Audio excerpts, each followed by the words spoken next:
మరొక భగవద్వంతులరా మరొక ఆలోచించేపజేసేలాంటి ఒక ప్రశ్న అడిగారు మన వాళ్ళు.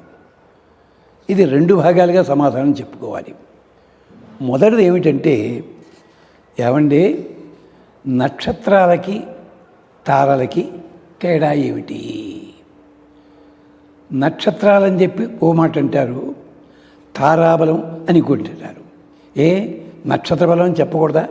నువ్వు పుట్టింది ఏ తారా అని అడుచు కదా, రెండూ ఒకటే కదా. అదే ఉత్తర హిందూ సితారా అంటారు. ఇక్కడే ఉంది సమాధానం. తారలు అంటే ఏమిటో తెలుసునా?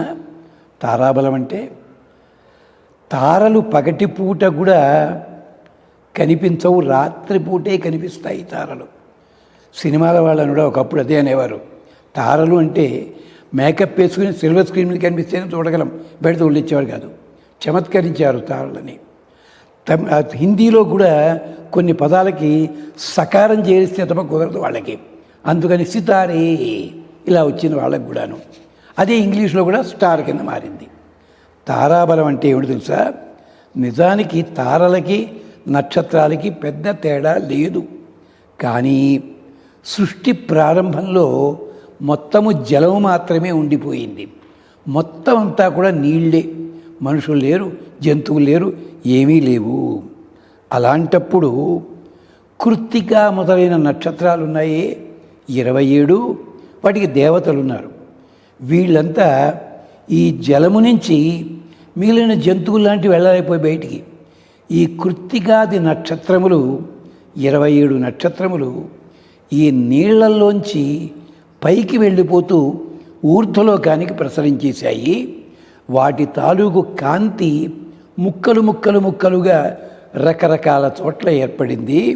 అంటే ఏమైందనమాట, వాటికున్న అంశాలన్నీ విడివిడిగా వచ్చాయి. ఇవన్నీ కూడా నీటిని తరించి వెళ్ళాయి గనక ఇవన్నీ కూడా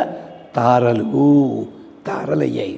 అంటే నీళ్లలోంచి వెళ్ళిపోయిన నక్షత్రముల తాలూకు అంశాలన్నీ కూడాను. ఇది వేదం చెప్తోంది.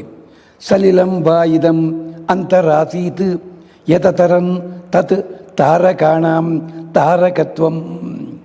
మొత్తం అంతా జలముంటే ఈ జలస్పర్శ కూడా పోగొట్టుకుని జలముని దాటిపోయి ఊర్ధ్వలోకాలకు వెళ్ళిపోయి అసలు అక్కడ మళ్ళీ వర్షం వల్ల కూడా అవి తడవవు, మేఘాలు కూడా దాటి వెళ్ళిపోతాయి.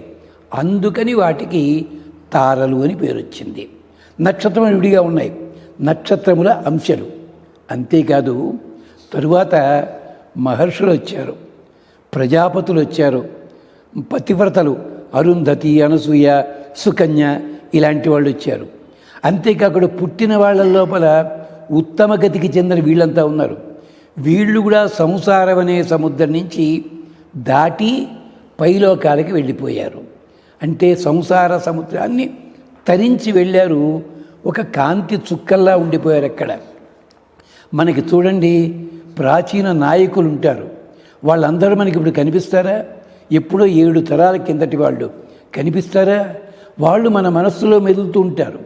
అలాగే మహర్షులు ఉన్నారు, మనం ఎవరైనా చూసాం వాళ్ళని? లేదే. మహానటులు ఉండేవారు కొంతమంది, మనం పుట్టనప్పుడు ఉన్నవాళ్ళు. వాళ్ళందరూ ఏమైపోయారు?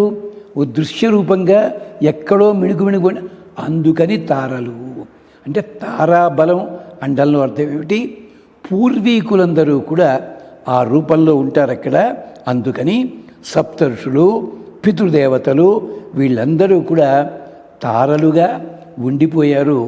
మనం ఏదైనా పని చేస్తున్నట్టయితే ఈ పని ఇంతకుముందు ఎవరెవరో చేసి ఉంటారే వాళ్ళ ద్వారా మనకి లభిస్తుంది.